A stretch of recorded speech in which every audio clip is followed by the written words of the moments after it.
వాక్కాయలలో vitamin C content అధికంగా ఉంటుంది. ఇది రోగ నిరోధక వ్యవస్థను బలపరుస్తోంది. దీనివల్ల ఇన్ఫెక్షన్లు, వ్యాధులకు దూరంగా ఉండవచ్చు.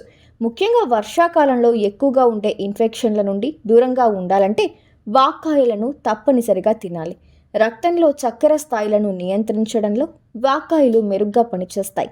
వాక్కాయలో యాంటీ ఆక్సిడెంట్లు సమృద్ధిగా ఉంటాయి. ఇవి మంటను తగ్గించడంలో, చెడు కొలెస్ట్రాల్ స్థాయిలను తగ్గించడంలో సహాయపడతాయి.